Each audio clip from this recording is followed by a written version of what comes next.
ओम नमः शिवाय। जय महाकाल। दोस्तों सावन महीने का सभी शिव भक्तों को बेसब्री से इंतजार होता है, क्योंकि सावन का महीना महादेव को समर्पित होता है। और इस महीने में यदि शिव से जुड़े कुछ उपाय कर लिए जाए तो महादेव अपने भक्तों की मनोकामनाओं को पूरा करते हैं। इस महीने भगवान शिव का अभिषेक करने से महादेव जल्दी प्रसन्न होते हैं। 22 जुलाई से सावन महीने की शुरुआत हो रही है, जिसका समापन 19 अगस्त को होगा। ये महीना भगवान शिव को समर्पित होता है और इस दौरान भगवान शिव की या शिवलिंग की आराधना करने से भक्तों की मनोकामनाएं पूरी होती है, भगवान शिव की पूजा का फल मिलता है। सुहागन महिलाओं के लिए ये महीना बेहद ही खास माना जाता है। वैवाहिक जीवन में खुशहाली के लिए वो सोमवार का व्रत रखती है। कुंवारी कन्याएं मनचाहे वर की प्राप्ति के लिए सोमवार का व्रत रखती है। इस पूरे महीने यदि आप पूजा पाठ करते हैं या आप अपने घर में कोई भी ऐसा उपाय करते हैं, भगवान शिवलिंग पर शिव की प्रिय चीजें अर्पित करते हैं, तो जीवन में सुख समृद्धि आती है। तो चलिए जानते हैं कि सावन के महीने में भगवान शिव को क्या चीजें समर्पित करने से व्यक्ति के जीवन में खुशियां आती है और महादेव उनकी मनोकामनाओं को पूरा करते हैं। दोस्तों सावन का महीना जो कि महादेव को समर्पित होता है, इस दौरान यदि पूजा के समय हाथों से आप मिट्टी का शिवलिंग बनाते हैं और इसके बाद शिवलिंग की विधि विधान के साथ आराधना करते हैं, शिवलिंग पर दूध अर्पित करते हैं, काले तिल अर्पित करते हैं, ऐसा करने से वैवाहिक जीवन में खुशियां आती है।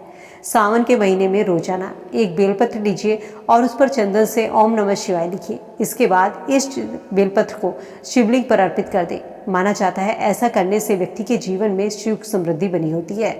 धार्मिक मान्यताओं के अनुसार अगर कुंवारी कन्याएं इस पूरे माह भगवान शिव और पार्वती की आराधना करती है तो ऐसा करने से कुंवारी कन्याओं को मनचाहे वर की प्राप्ति होती है। सावन माह एक मात्र लोटा जल में काले तिल डालकर उत्तर दिशा की ओर मुख करके शिवलिंग पर जल अर्पित किया जाए तो महादेव अपने भक्तों की मनोकामनाओं को पूरा करते हैं।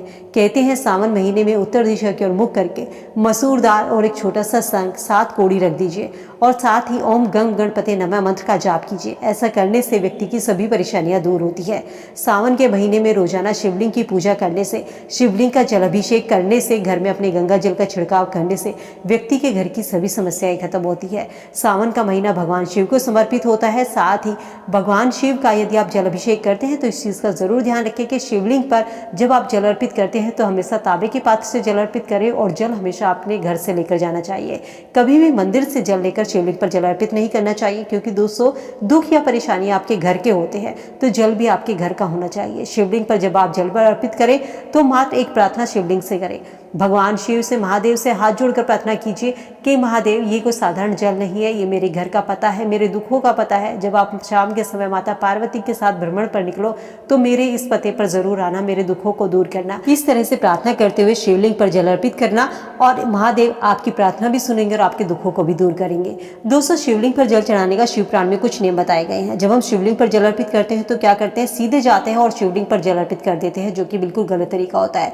शिवलिंग पर जहाँ से जल निकलता है, जो जलहरी का रास्ता होता है, इसका जो दायां भाग होता है वो होता है भगवान गणेश का, बायां भाग पार्वती का और बीच का जो स्थान होता है माता अशोक सुंदरी का होता है। चारों ओर का जो हिस्सा होता है वो होता है माता पार्वती का और बीच का भाग शिवलिंग का।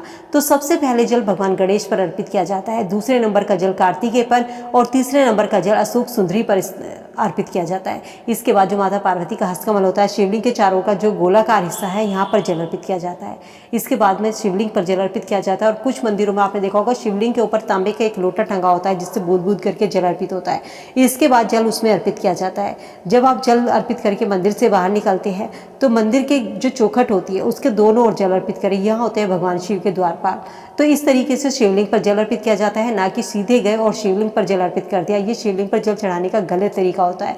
शिवलिंग चाहे कितना भी बड़ा हो, हमेशा शिवलिंग पर बैठकर ही जल अर्पित करें, कभी भी शिवलिंग पर खड़े होकर जल अर्पित ना करें।